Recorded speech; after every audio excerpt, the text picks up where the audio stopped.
Welcome everybody to the video. Today we're going to be talking about if Neo Moko for season 1 and 2 has been any good. Hopefully. So Neo Moko's been out for about two months now, and season 2 just rolled out this final week of content. Very good stuff, I think, about this game. So let's go into it and see if it's any good. First off, I'm going to drop everything that I'm going to tell you that I do not like about this game. The upgrade cores are horrendous. The upgrade cores are horrendous. They are super bad and are probably, other than maybe PvP, the biggest flaw in the game. They're not easy to get. They don't even do much for the amount of time that you have to put in to get them, and it's just not it, man. Next up, as I said, PvP. PvP is literally rewarding you for spamming Lava Shield and not doing anything about it. I do not understand what the point of PvP is when the whole point is just spam Lava Shield, don't attack, and earn points. There's literally no point in doing anything other than spamming Lava Shield. So there's another issue. The other one I hate, even though it's not, something that I had to deal with, because I'm not the one that spams, callouts, right? Because that's the best way you farming is callouts. And callouts should not be the best way to farm. It should be going in the game and grinding. But it isn't that, because you're only looking for overcharge, mega charge, get insane XP, and wrap it up, right? As someone who has finished both season 1 overtime badge and season 2's overtime badge, and done the elite merits all the way towards the end, all the way towards the final reward for both seasons, it's a very big issue. Like, I don't have these problems because I'm unemployed and I play the game every day, and I have been for the last almost 60 days, but it just doesn't work, man. Callouts is just not what I do. Like, I don't like the fact that the best way to grind is callouts. I want the core gameplay to be more interesting. Speaking of core gameplay, it's just like the expeditions, right, are meant to be the core gameplay, the old Moko gameplay. I do like that there are way less bots because there's less worlds and there's not 50 different worlds at one time. But oh my god, does it feel like a chore? It's a chore. I swear to god, it's a chore. It shouldn't be that way. I think what you can do is offer a gamble world. You know those worlds where they're like the crazy worlds where there's only 3 quests with them? I think that should just be a map. Like, that should just be a world that you can get the 21 expeditions in, and that should just be that for the day. And honestly, if it were to be PvP that extra day, I'm not playing the PvP. Especially anymore now that I've gotten to level 100 in season 2, I'm not playing it anymore. Why would I want to play? I don't really care about my career level. I've done everything in the game, and I'm just gonna do the rifts for the sake of doing the rifts, because they're fun, and I like having the whole completed on everything every day. And I also want to keep my streak for the dailies for the new season once that starts. I think if you get rid of these problems, they are fine, except for one issue, which I will go to very deeply because it was added this season specifically. It was the mastery system.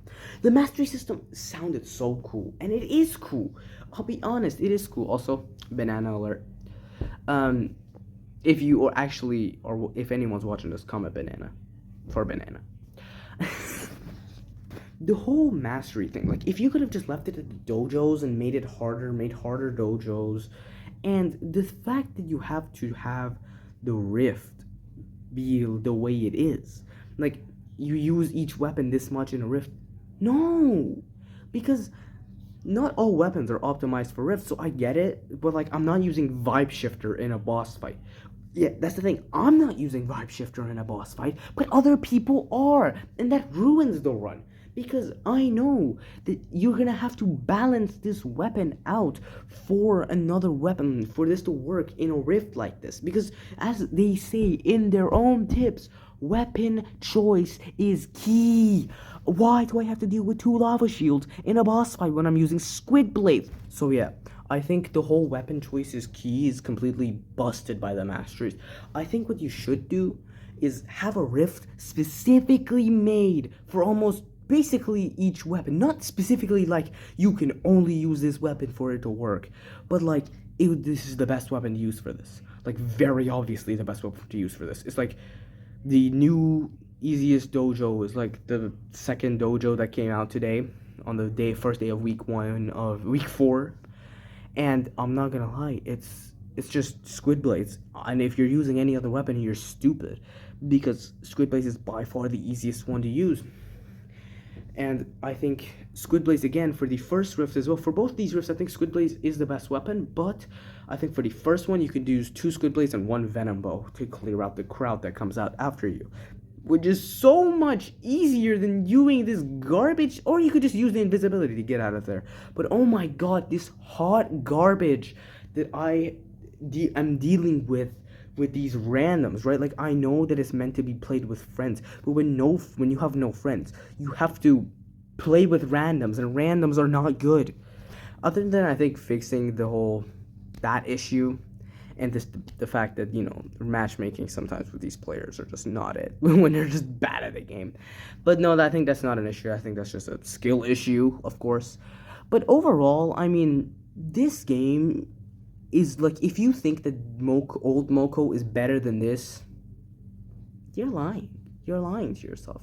Like, even old Moko, even though I played that and I got to almost elite level 100 in chapter 2, not in the chapter 1 though, I got the 60, I think actually I got to like 60 in both.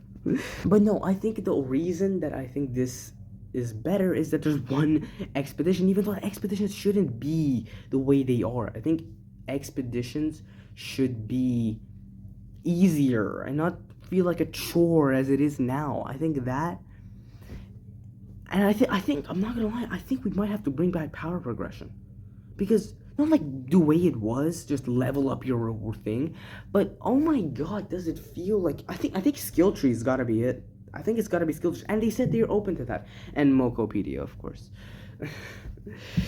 But oh my god, this game has so much potential. This game has so much potential. I don't want it to end up like Squad Busters. I think it has more potential than Squad Busters, even though I'm telling you, Squad Busters, no game, if they did it right, no game was coming close to Squad Busters from the Supercell team. It was so amazing. And I'm just really sad that Squad Busters just couldn't survive, because I love Squad Busters. I mean, especially at the start with all the feedback you were able to give. Like, I wanted to say like how much I like this game and what I wanted to be added, like aimable attacks, this, that. But then, the game actually came out and felt no different from that. So yeah, I still played every day until I reached Squad League, but again, I hope this game doesn't end up like that. And as they said, they do not care about revenue, so go trash the 400,000 made in June. Like you ever making that money in a year, buddy. No, but overall, I think this update has definitely changed the game for the better. I think Season 2, as itself, Season 2, I mean, I don't think it's the best update. I don't even think it's near like a great update. Season 2 specifically. Season 1 was a good change. But Season 2, I mean, I'm feeling, I don't know, like, I think original game, the reason it was so boring is because I couldn't just take it. So, I guess I'm feeling like a light to decent 6. I mean, yeah, Tran, have you played this game? Would you rate it? What do you think of this game? Actually, this is a cool place. I can put like my other like videos on here. Go check out the 2 Anthony Fantano skits though.